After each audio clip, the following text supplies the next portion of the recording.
Very good morning to all. In this lecture we are going to start another topic from unit number 4, that is digital multimeter, its block diagram and working principle. So what is multimeter? It is nothing but an equipment with the help of which we are in a position to determine multiple parameters of electrical quantity at one time. Normally multimeters are designed to measure three basic quantities: voltage, it may be AC or DC; current, it may be again AC or DC; and last one is resistance. That means with the help of this single equipment we are in a position to determine what will be the value of voltage, again AC DC, or what will be the value of current flowing through a given circuit, and what will be the resistance of a given resistor. Apart from this, multimeters are nowadays capable to determine temperature, frequency. They are also capable to check the continuity of a given circuit, and at the same time with the help of multimeter we are in a position to determine what will be the capacitance value of unknown capacitor.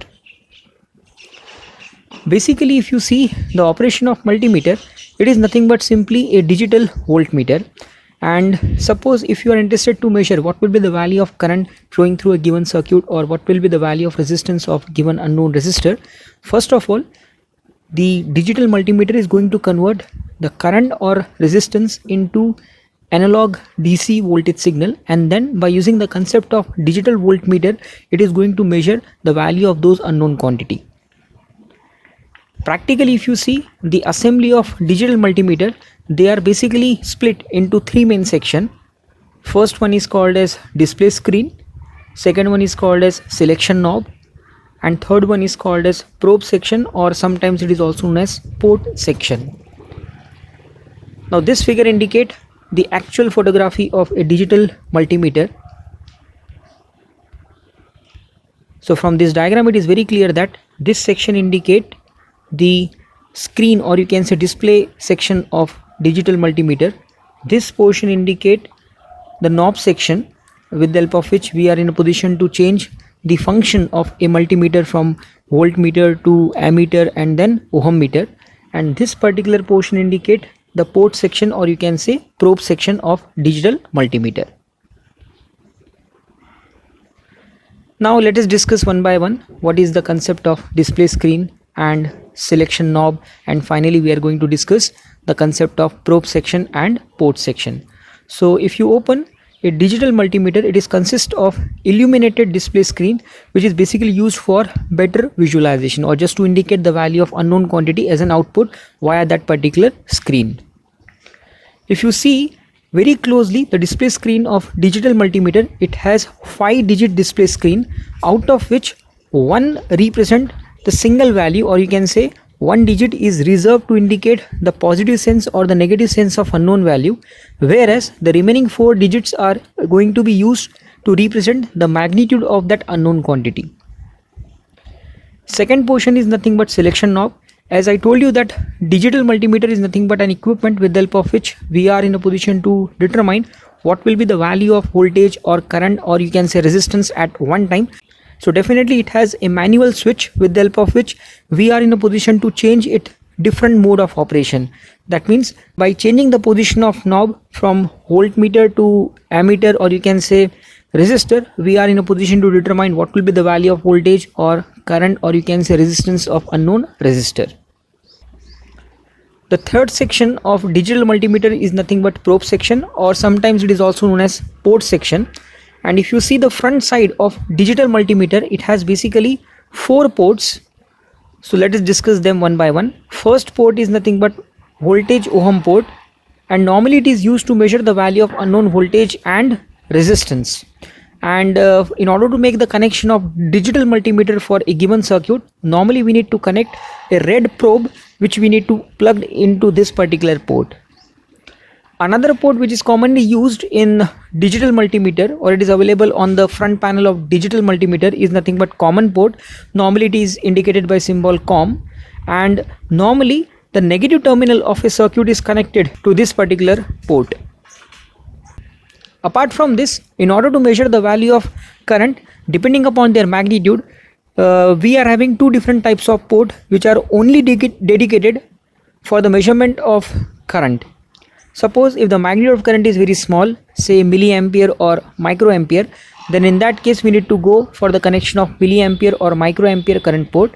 And if the magnitude of current is very high, normally in the range of say 1 ampere to 10 ampere or maybe up to 20 ampere, we need to go for ampere current port. So this particular figure indicates the port section of digital multimeter. So from this diagram it is very clear that this port is basically used for the measurement of unknown voltage and resistance. This indicates a common port, and normally we need to insert a black probe inside this particular port.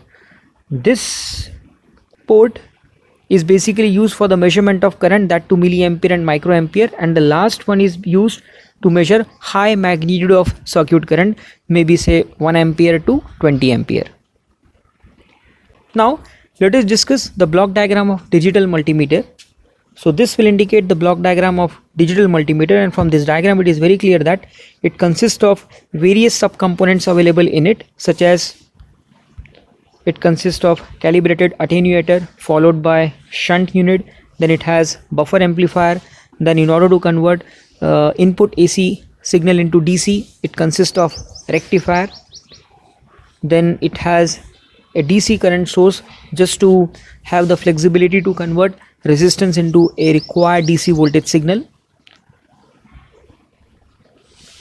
So from the diagram it is very clear that the functional unit available in digital multimeters are calibrated attenuator, AC to DC converter, which is also known as rectifier unit, analog to digital converter, then DC current source input unit, buffer amplifier, shunt unit. Now depending upon the nature of input quantity, the path and the subcomponents of digital multimeters are decided. So let us try to understand what will be the actual working principle of digital multimeter by considering three different cases. So let us consider that case number 1. So in this case the nature of input quantity is DC voltage signal, and I told you that if you open a digital multimeter, it is nothing but a digital voltmeter. So if the input nature quantity is DC voltage signal, then by using the concept of analog to digital counter mechanism, we are in a position to directly measure the value of that unknown DC voltage signal. Now suppose if the nature of input quantity is AC voltage signal, so first of all that AC voltage is converted into calibrated DC voltage by providing this particular signal as an input to rectifier unit, and then with the help of analog to digital converter unit we are going to measure the value of that unknown voltage signal. So this particular function can be explained via a functional block diagram. So from this diagram it is very clear that the nature of input quantity is a voltage signal. It is provided as an input to calibrated attenuator just to control the amount of power which is suited by the next step of digital multimeter. Then if the nature of input signal is DC, it is directly provided as an input to analog to digital converter, with the help of which we are in a position to measure its value directly. And suppose if the nature of input quantity is AC, then it is first of all converted from AC to DC with the help of rectifier unit, and then that DC signal is provided as an input to analog to digital converter, and then finally we are in a position to measure what will be the value of that unknown input voltage signal. Now let us consider case number 2, where the nature of input quantity is resistance.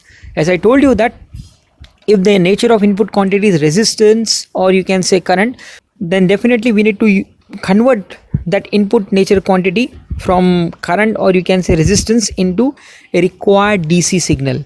And for that reason what we need to do, we need to insert a calibrated DC current source along with the input resistance, so that the output is going to be a calibrated DC voltage signal. And then that calibrated DC voltage signal is provided as an input to buffer amplifier just to increase the magnitude of that particular signal, and then that calibrated input signal is provided as an input to analog to digital converter unit for the measurement of that unknown resistance. And if you see the accuracy of digital multimeter when it is used for the measurement of resistance, it is in the order of 0.1 to 0.5%. So let us understand the entire working of digital multimeter when it is used for the measurement of unknown resistance by using a following block diagram.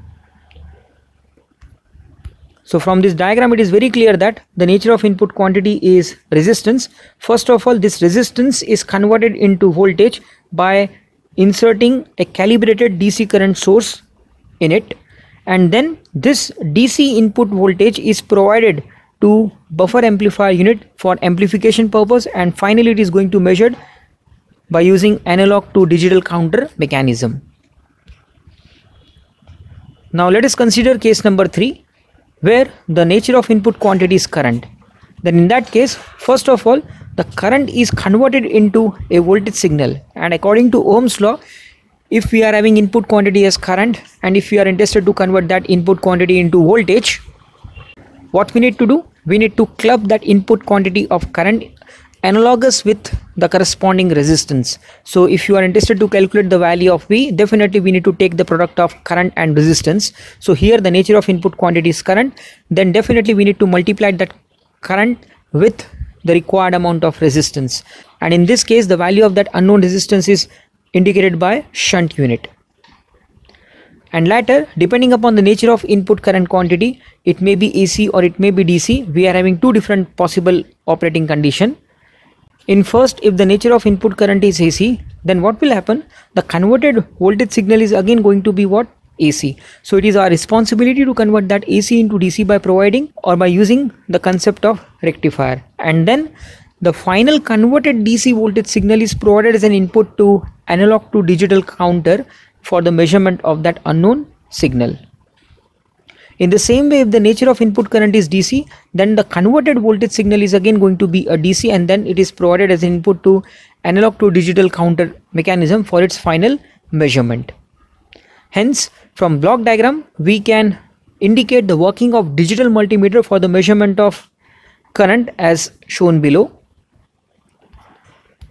So from this diagram, it is very clear that the nature of input quantity is current. By passing through a shunt unit, the first of all, that input current is going to be converted into the required voltage. If the input current is AC, the output is AC voltage, and if the input current is DC, the output is DC voltage. If the output of shunt unit is DC voltage, then it is directly provided as an input to analog to digital converter, where it is going to measure the value of that unknown signal directly. And if the nature of output of shunt unit is nothing but AC, then it is first of all converted from AC to DC by using rectifier unit, and then it is provided as an input to analog to digital counter for its final counting mechanism. And suppose if you are interested to represent the circuit diagram of current to voltage signal converter, so this can be indicated as follows. So this indicate the actual circuit diagram of current to voltage signal converter. So from this diagram, it is very clear that it has mainly the main operating component as op-amp, which is nothing but operational amplifier, and one terminal, that is positive terminal of op-amp, is grounded, and the input current is provided to the negative terminal of op-amp.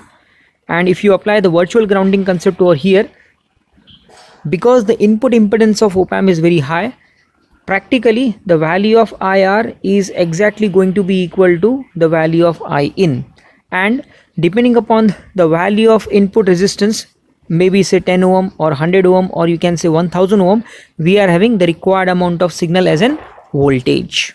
So this is what basic conversion of input current signal into output voltage signal. Now let us discuss what will be the difference between analog multimeter and digital multimeter. So this particular table clearly indicates the bifurcation of analog multimeter and digital multimeter. So first point is, in case of analog multimeter, or you can say AMM, no external power supply is required, whereas in this case external power supply is required. Normally it is nothing but a 9 volt DC source battery. In case of AMM, point number 2, less effect of electronic noise. Here they are more affected by electronic noise. In this case, less isolation problem. Here more isolation problem, because the circuit is very compact. It is less accurate, it is highly accurate, and then construction is simple. Whereas if you consider the construction of digital multimeter, it is very complicated in nature. Here the size is big, here the size is very small. If you compare the cost of analog multimeter as compared to digital multimeter, the cost of analog multimeter is little bit low as compared to digital multimeter. Now let us discuss the advantages of digital multimeter. Observational error is almost eliminated. Error on account of parallax is entirely eliminated. Reading can be taken very fast. Output can be fed to memory device for storage and future computational work. They are versatile and accurate. Compact with increased portability. So these are nothing but the advantages of digital multimeter. Now let us discuss what are the disadvantages of DMM. First one is the design circuit of digital multimeter is very complex and very complicated. Second thing is that the overall manufacturing cost of digital multimeter as compared to analog multimeter is little bit high. Thank you.